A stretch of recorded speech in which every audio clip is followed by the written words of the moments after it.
All right, let's talk AI. But I want you to forget everything you thought you knew about chatbots and AI assistants.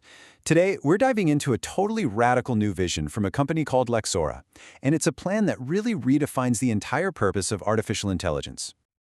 It all kicks off with this statement. I mean, wow, it's provocative, right?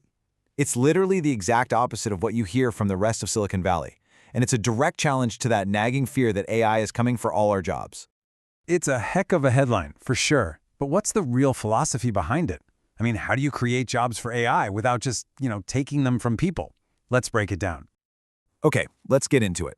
To really get Lexora, you have to understand their core principles first, because they are a complete departure from, well, pretty much the rest of the tech world. See, Lexora's whole philosophy isn't about replacing people, it's about promoting them. Seriously. Imagine a world where your job isn't the tedious day-to-day execution, but the grand vision. All that complex, repetitive stuff, yeah, that becomes a job for AI. This whole model elevates us humans to a command role, with AI as our dedicated, tireless workforce. So, now let's see how this way of thinking directly attacks the kind of AI we've all gotten used to, that helpful, but let's be honest, pretty limited assistant. Think about the AI you use every day. It's useful, absolutely, but it's passive. It just sits there, waiting for your next command. Lexora looks at that and says that's a massive failure of imagination. It's a ceiling that really limits AI's true potential. So, if an assistant is a failure of imagination, what's the alternative? Well, this is where Lexora introduces its central creation, something they call creative systems intelligence. A CSI isn't a general tool like a search engine. No, this is a purpose-built synthetic mind. Think of it less like a calculator and more like a synthetic business partner. The keywords here are just huge. Agency, it can act on its own. Memory, it learns you and your goals over time. And a personality imprinted from you, which makes it a true extension of your own mind. And these metaphors, they really drive the point home, don't they?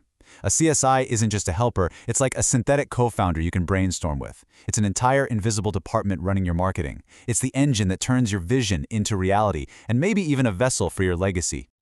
So, how does this actually stack up against the AI we all know? Let's put it head-to-head with the most obvious comparison out there, ChatGPT. Right off the bat, we're talking about two totally different creatures. ChatGPT is a brilliant generalist. It's like a massive library of all public knowledge. Lexora CSI, on the other hand, is a deep specialist, custom-built to embody one specific mission and serve one leader. And here's the real game changer. Standard chatbots are transactional. Every time you talk to them, it's like you're starting from scratch. But a CSI is relational. It learns you. It studies how you communicate, your values, your decisions. Also, it can anticipate your needs and think one step ahead of you. So, the crucial point is this. Most of the AI we see is built for automation, right? It's about making tedious tasks faster. But Lexora's CSI, well, it's built for ascension, to elevate your own abilities as a leader and as a creator. This chart really just lays the capability gap bare. I mean, look at this list. Operational modes, predictive intelligence, market simulation. These are not just small incremental improvements. This is a fundamental shift in what AI can do. A CSI isn't just designed to generate content, it's designed to generate entire systems. It doesn't just answer your questions, it's built to capture a founder's whole legacy. So let's explore one of those key differentiators, modes. Think of these as different operating systems inside the AI, and each one unlocks a unique and incredibly powerful capability. First, you've got Oracle mode. This basically turns the CSI into a foresight engine. It lets you wargame the future. You can ask it things like, what will our competitors do next? Or how will the market react if we launch this new product? It's like having a crystal ball for strategy. Then, you can switch it into Titan mode. This is the CSI's inner competitor. It's designed for what Lexora calls market warfare. It's basically a strategic combat mode that analyzes your rival's weaknesses and pinpoints the best ways to go on the attack and win. And this is where it gets really wild. Boardroom mode. With a single command, you can summon an entire virtual executive team. The CSI deploys up to 7 distinct AI personalities to debate strategy and give you top-tier advice from all angles. And this brilliantly illustrates the whole concept. These aren't just generic roles, they are specific, crafted personas. You get a Steve Musk for that crazy product vision, an Imogen for emotional intelligence, and even a Mrs. Murdoch, who's described as a wartime matriarch.